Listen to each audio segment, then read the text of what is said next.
Welcome to my replay viewers.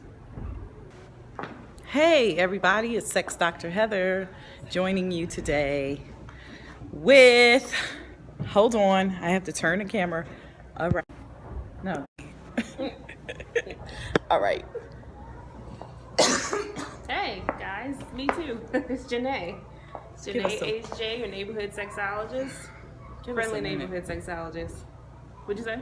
Classy. Classy. You're classy, friendly neighborhood sexologist. And that's what she is. I think we're a little far. No, what happened? I don't know. It was good. Like, wait a minute. All right. Hi y'all. Thanks for all joining. Hello. Where you guys checking in from? I got a cold, everybody, so just please, left. Bear with me. Share. Oops.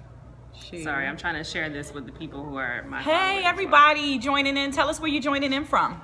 Where you joining in from? Shout out time. Thank you. Oh, Jeanae. I'm like, thank you for inviting followers, Jeanae. Hey, everybody. So Invite your y'all. followers. We'll give time for you to come in. Swipe left or right for iOS, up, down for Android. Hi from Missouri? Missouri? Missouri? Sorry, I don't know the. Maybe Michigan. I should know the abbreviation. We don't know It's either. horrible. Sorry. I learned that in high school. I'm way away from high school. Hi guys, happy Friday, everybody. Happy post New Friday. Year's Day. Yay. Michigan. Yes. Michigan. So, hey, Michigan, what's going on? Thanks for the hearts, guys. Everybody come in, invite your followers. We are going to be talking about how to talk to your kid about sex today. One of our viewers requested this, and we think it's an important topic. Yeah, So we're going to absolutely. talk about it for a little while. And we have the word of the day from The Encyclopedia of Unusual Sex Practices. Yay! Fun, See? fun. So I got this idea from Dr. Z, Dr. Jeanae. If you don't follow her. It's at Dr. Jeanae, DRZHANA. So Dr. Jeanae had the idea of the word of the day from the Encyclopedia of Unusual Sex Practices. So I'm going to talk about gangbang Mistress today. Xmas. Hey, what's going on? Mistress? So, yeah, you know, I always Xmas, be like, Christmas, is it supposed to be Xmas? Are we supposed to say Mistress Christmas or Mistress Xmas? I don't know. I love them both, so whatever. But you show up, so that's Yeah, what's up. and I love Thank you. And I love your scopes too. So follow her too. She has great scopes. Either way, okay, cool. I like it. So easy going. So invite your followers, folks. We're here. We're going to talk about some things. First, we're going to introduce ourselves because we're just giving time for people to come in and join us and give you some of the background. So I am Jeanae. I am a clinical sexologist. I have a master's in marriage and family therapy and in education and human sexuality studies. I'm currently a third-year PhD student. Right before dissertation, like super close. So I will be a doctor soon. So follow her. Yes, follow me at Jeanae-The on Twitter, and on here on Periscope, I am Jeanae, the classy sexologist. Yes, so follow her. And people, follow me down if you don't already. If you just joined and someone invited you, click on the little parrot buddy right in the corner and follow Sex Dr. Heather. That's me. So I'm going to say ditto what she said, okay? Because it's a lot. And I'm going to say just the only thing that's different is that I have a PhD in clinical sexology from AACS down in Winter Park, Florida. So Thanks for all the hearts, y'all. thank you, hearts, yay! So we're going to, and let me not forget, I'm the owner and operator of the Sexual and Health Wellness Studio, Yes. which we are in. I can we paint are around here the room again. for you in a minute if you want to see the studio. It's pretty cool. It's a lot of condoms, it's a lot of lube, it's a lot of fun sex, intimacy, great words on the wall. It's a fun place to come and learn about sex, to come and, well, I mean, you don't come and have sex here, but you come and learn about sex. You learn about it, you talk about it, you deal with demonstrations, like, you know, not live sex demonstrations, but demonstrations like, you know, I might show you how to use a condom on an object or something like that. You know, it's really educational and therapeutic and everything. And it's a space that me and my homegirls, you know, we come and we have some things sometimes too. Absolutely. So, all right, let's get started. So, what do we? You want to start with the word first? I'm gonna do the word last. All right. So first, we're gonna start with how to talk to your kids about sexuality and sex in general. So, a lot of people find that to be a really difficult thing to do. We tend to think that kids are not sexual at all and have no idea about anything, when that is really untrue a lot of the time. So it's important to start talking to your kids as early as possible about sexuality. That does not mean that you talk to your kids as early as possible about sexual intercourse or oral sex or things like that, but having them understand what their body parts are, the correct names for their body parts, how they function, who typically has what, just so that they're aware of what's going on with their body and that they can normalize what's happening with their body. So that's, you can start that stuff as early as 2, 3, 4 years old. Yes, but hold up. Who do we have anybody in the house from any other country other than the United States? If so, just give a shot real quick and let us know where you're scoping in from, because it matters. Here in the United States, we have a different way that we think about sex and educating our young regarding sex. Right. So this is the only country with schools for pregnant teens. Okay, I'm off planet. What planet are you on? So do they have schools for pregnant teens on your planet? But here on this one right here in America, we are the only country with schools for pregnant teens. There are no other countries with this issue. I believe it's an issue because we don't educate early enough. So by the time we educate them, they're already interested and they're already curious and they already want to do it. Okay? So it's like, I want to do that. Thanks for letting me know. Right. Because now I have hormones. And I might already be doing it. Exactly. So another thing about the United States is that we do not have comprehensive sex education programs in every state. And that is really problematic.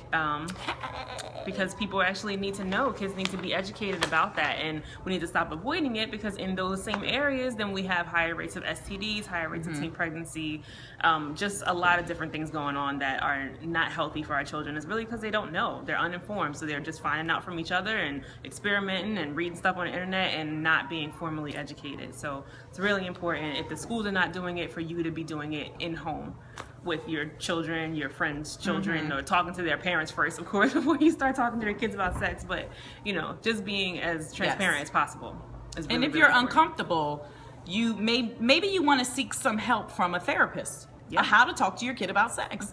If this is not enough for you, what we're going to give to you today, maybe you could try to find somebody to talk to them. I do private Google Hangout sex education. So if that's something that you would like to be a part of, let me know. Go to my website, let me know, and I have PayPal and we can work it out.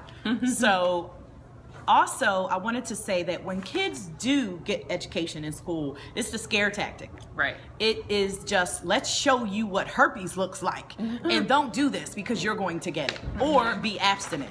So it's like two options. Either you're going to die from getting something that's going to be difficult STD. Exactly. Or just don't do it.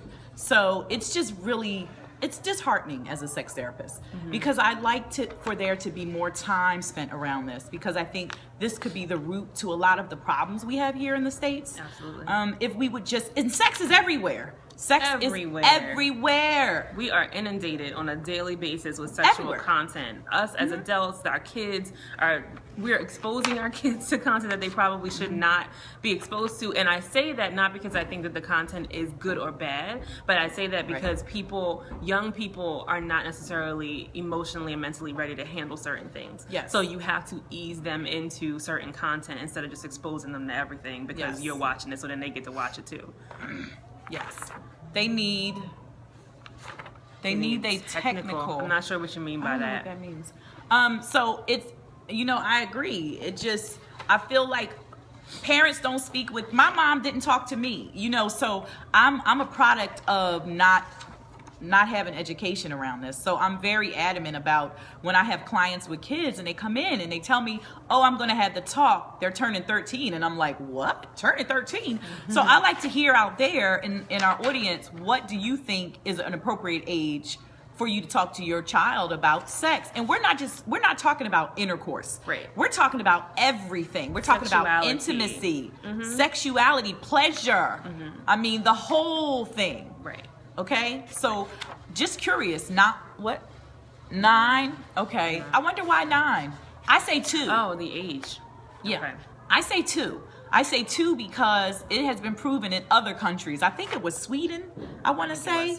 I want to say Sweden has proven without a doubt that when you teach sex education in kindergarten or at 2, your child grows up to make better decisions. And they're not as curious as they would be. They're more open to discussing and understanding things. Absolutely. Rather than, let me do this because I found out. They're 2. They already know it's something normal. They're like, oh, that's called love, and this is how love works. That's pleasure, and this is how pleasure works. Right. And when I'm ready for that, I'll do it. Exactly. Because they know about it. Exactly. So, all right. Exactly.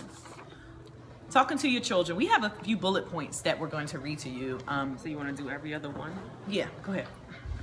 All right, so the first one, and we had a little handy dandy handout here, but Handy dandy handout. Our handy dandy handout. Boom!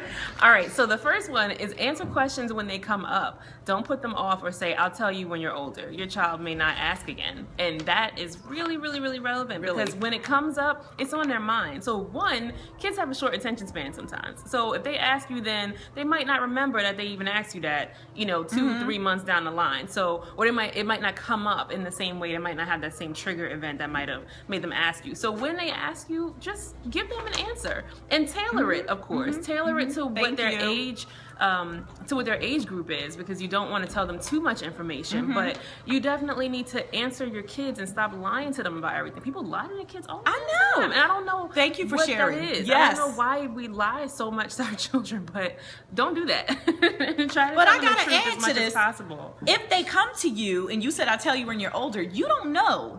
Something could be really going on. Like someone could be touching them, and inappropriately. And it, as an adult, someone could be touching a child inappropriately. So if your child comes to you asking you questions, my thought is you have to not push them away and say, I'll talk to you later, because it could be something very serious. Yeah. And that's why they're coming to you. So listen. Make sure they're okay, for sure. Definitely want to make sure they're okay. And then from a non-sexual perpetrator standpoint too, just the kid might be doing stuff themselves. Kids masturbate very early. Shocker. Early. People think they don't until they're like 10, 11, 12. No, Hello. they be Kids like can 6. masturbate at like 6, Yes. 4, 3. Babies rocking their little legs together is a form of masturbation. So things like that happen, and they may be exploring themselves and then have a question about it and want to talk to you about it. I don't think they was either. But I had to drop that on you because people don't know. Because it's but true. It happens. So we got to be honest about it, But let's remember, just because they're masturbating and rocking their legs doesn't mean they're sexual. Exactly. Okay? This doesn't mean this kid is being fresh or, I'm being hot. Right. No, they're freaking babies. Like, that's not even in their realm of scope of thinking. It's just pleasure seeking. It's just pleasure seeking. It just feels good, so they do it. And it's not associated with anything sexual the way that it would be for an adult like us. Yes. So we as adults need to remember the kid is not being fresh if they don't know what that is. Exactly. What is that? Like, they're pleasure seeking because this makes them feel good. This is what it is. They're not looking to do this. Okay? So if you keep that frame of mind and educate, you'll be fine. Exactly. So don't use fable. Okay? Yes. Vagueness or untruths when talking about contraception or birth. Don't talk about animals when your child wants to know about people. Okay? Yes. It is confusing and very evasive. Yes. Like the birds. What the hell? The birds and the bees? I still don't even know. About Girl, I don't know what the hell that's about. Okay? Nobody ever said that to me. But I don't know what that's about. So don't use animals, use people. Because your kid is a human, most likely. So talk to them like they are a human. Okay? Or are you from another planet like the other guy said he's from another planet? I don't know. I'm just saying. Right. Overwhelmingly, we're all going to be humans on this planet if we're talking about these things. So make sure I'll be back. you use blow my people. nose. Go ahead. Okay. So make sure you use that. Next one. Remember, the facts are easy, but values and attitudes are critical. When a child comes to you with a question, he or she wants facts, but he or she also wants to know how you feel. So that just speaks to, the facts, keep it simple, right? Like, you don't have to go into all of this detail about factual information. It's just the facts. It either is or it isn't, for the most part. And if you're talking about what you think about it, then that's when you communicate. Use I statements. You know, mommy thinks blah, blah, blah, or daddy thinks blah, blah, blah, or both mommies think blah, blah, blah, whatever your family makeup is. But you can talk about that from, like, your personal perspective, and not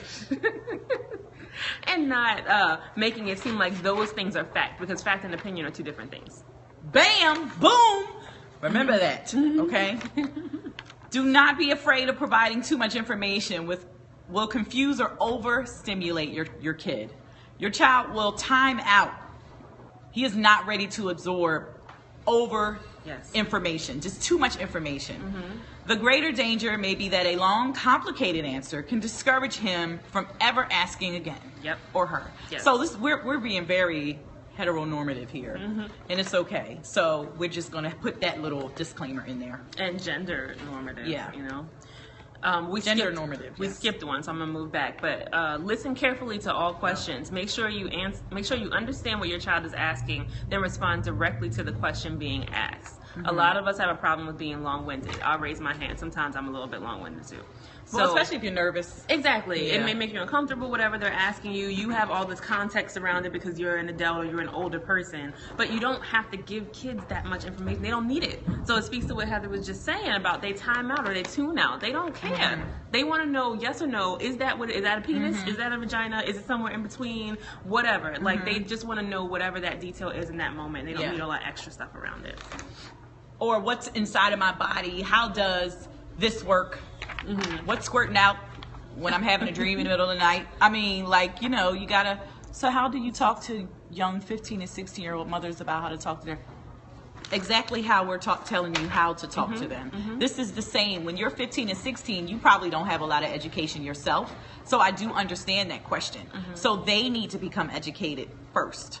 Yes, that is what I was going to say. You need to have that conversation first with those mothers and find out what's going on with them and what do they understand and know about sexuality. What does that mean to them? If they're a teen parent, there's already some things that may have been going on. Yeah, thanks for the hearts, y'all. There may have already been some things that are going on for them that have complicated their relationship with sex. And sexual activity, sexuality, all that stuff. So you want to definitely talk with them first to find out where they are, and then you go over to talk about how are they then having these conversations with their kids. Good. Go ahead, you could do the next one. Be careful of analogies. Children are concrete thinkers and take what you say literally. A seed growing in mommy's tummy may bring visions of a plant growing inside mommy's tummy. Absolutely. So if you are pregnant, then say, I am pregnant. There is a baby, there's a little fetus growing inside mommy's belly, and it's going to come out when it gets big enough and healthy enough to do so. So just be honest. Just be honest. Like, stop lying, y'all. I can't see. Who's that? Whose name is that? Lady Love, 1111. Thank you, Lady Love. Yes. Friends will tell. Exactly. But you know what? They get the wrong information from the streets. I'm sorry. I'm burping. I'm blowing my nose. She's sick, y'all. I'm sick. I'm hoping if you can't see this whole face right here, is a mess right now. But it's okay because I'm still fabulous. Yes. So I am going to say that when you get information from your friends in the streets, it's not always correct. And then you make wrong decisions based on the information that you get from the streets. And a lot of parents rely on the streets. They say, I had a parent say to me once, I say, have you educated your child regarding sexuality? You know what they said? Oh, he'll learn it outside. Huh? Okay, so wait a minute. Let's back up.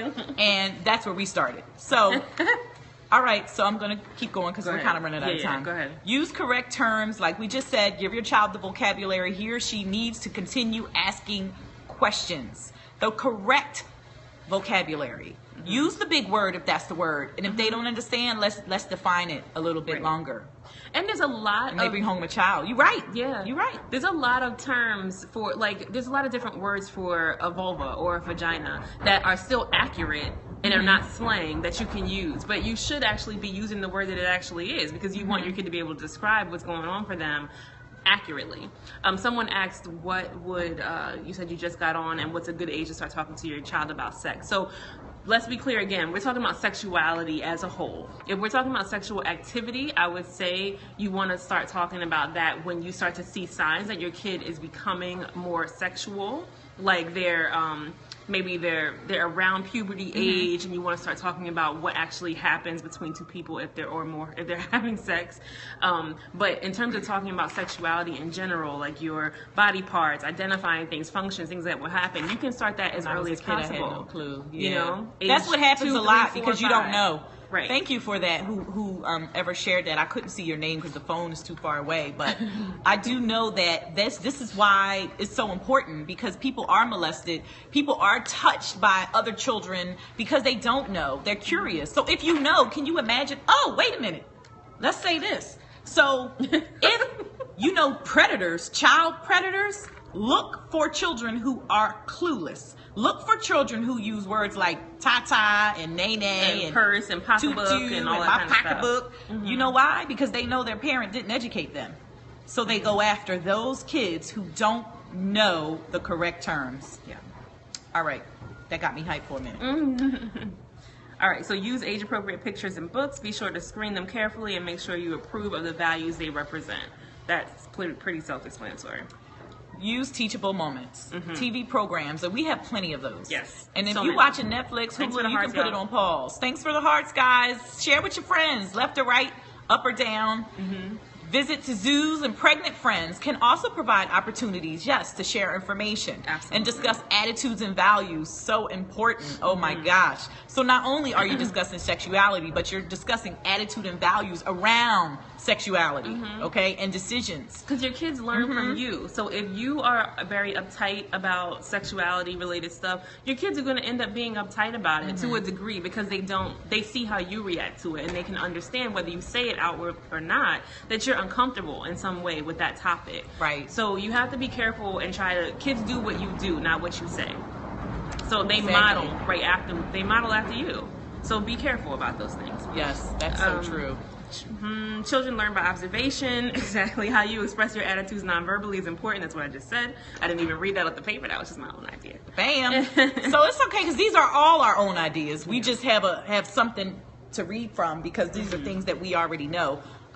Don't wait for your children to ask questions. They often need for you to bring up the topic sometime and assure them that you are open to their concerns. Okay? That's it. I'm going to go to it. Be sure you are clear about fact, feeling, and opinion. Fact. Masturbation is not physically or mentally harmful. Fact. Don't say fact to your child, if you masturbate, then something's wrong with you. You gonna grow hair on your palm. You gonna grow hair on your eyeball or something. Please don't do that, people. Or you're gonna rub it off, or you're gonna pull it off, or some crazy nonsense that people used to tell people all the time about masturbation. It's like so stupid. Oh gosh. Go ahead. Feeling. I feel uncomfortable about masturbation. Opinion. Our church thinks masturbation is wrong. Right. Be sure you are clear about fact, feeling, and opinion, people. Girls and boys need information about both males and females. So that's a little bit, gender binary, but it is. The point is still valid, that everybody needs to know about everybody. So whatever you identify as, whatever your child identifies as, does not exclude the other groups from being covered. Okay. And the last one. Leave your child with the feeling that you are available for all other questions as well. All right, so that concludes our talk about how to talk to your kid about sexuality related everything. So I hope you guys share with your friends and on Twitter, and then replay our video, because this is really, really important, people. It really is. We'll probably talk about this again. This will be another a scope we might do on the weekend, so when we have more viewers, because it looks like people are leaving down. But it's okay. Me and our two, us and y'all, we got this, because we're not finished. All right. So we're going to do, all right, we got like 10 minutes, which is fine. The gangbang. All right, so here's the word of the day. You got to, what do I have to do? You have a flashlight on your phone? Like, swipe up from the bottom on it. It should be. So, swipe up from the bottom.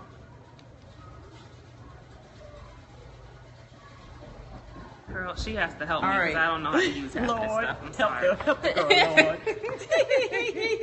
Lord. All right, so the word of the day out of Encyclopedia of Unusual Sex Practices. By Who was that? Brenda Doyle, right? No, Brenda Love. Dr. Brenda Love. Not doctor. Just by Brenda Love. By Brenda Love. Boom. And I'm going to have a disclaimer. I had it in the beginning. I get this from Dr. Jeanae. Go follow her. I let her know I was going to carry on the tradition as a sex educator to educate you with words. Okay? So just so happened I turned to G and we have gangbang, people. Gang-bang. All right.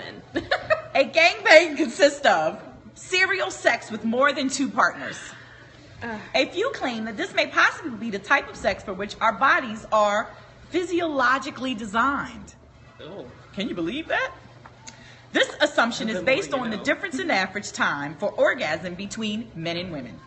Some men orgasm in 2 to 3 minutes and some women take 20 minutes. We know that. A clan of primal humans could gain many advantages from having more than one inseminate. Where am I? Girl, I don't know. One man inseminate each woman. Sex and suspected paternity of many of the offspring bonds members of the clan together and ensure sharing of food and protection when necessary. It is the type of behavior engaged in by some of our closest relatives, the primates. Okay, you want to read the next paragraph? Where you at? Okay, gangbangs differ from a menage a trois, a couple with an outside lover, troislism, 3 lovers, candulism, one person watching a couple, and Mongolian cluster, simultaneous sex with multiple partners. I never knew.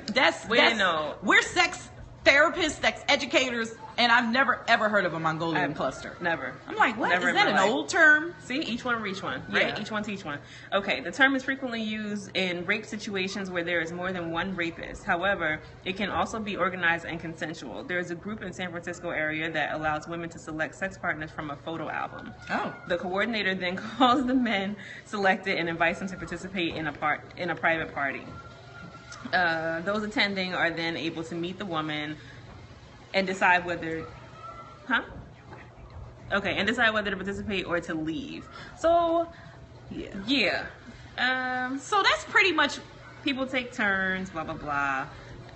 Pre-arranged gangbangs may have a special theme, such as Santa Clauses at Christmas, men in diapers or long beards, and New Year's Eve, Valentine's costumes, etc., etc. So themes for gangbangs and things like that. But it is a difference. That's what we wanted to point out between gangbangs, menage a trois, Mongolian clusters, troislism, and candulism. One thing that I think it sounds similar to, though, is what people in urban areas call the train, running the train on somebody. I don't know if that was always. I don't think that. I don't even Nowadays, know if I think that. I think maybe it's okay. I mean, maybe, but it sounds similar is the point, right? Like there's usually, or there in those situations, there's usually one female participant, and then there are a series of male participants that are having sex with that person. Sometimes that's consensual, sometimes it is not, in which case it is called rape. But that sounds kind of like what that could be. And I know there's a lot of porn that has gangbang situations. In those circumstances, we're assuming that it's consensual. But yeah. So gangbangs, Mongolian clusters, troislism, candulism, whatever. We just talked about all the good stuff today. Well, okay, we got to wrap up, guys. My next client is coming, and I am going to say deuces for now. Yes. You may see me on the weekend. You may see Jeanae on the weekend. Yeah, follow her. Jeanae HJ on Twitter, and the Classy Sexologist here on Periscope. Yes. So replay the video if you're just coming on. Hi. And we hope to see you before next Friday. But if not, we'll see you next Friday on another episode of Sex. She's trying not to hack all over the screen. Okay. All right, y'all. Have a good weekend. Happy New Year. Did you say? I said it in the beginning. Oh, okay. Happy New Year, y'all.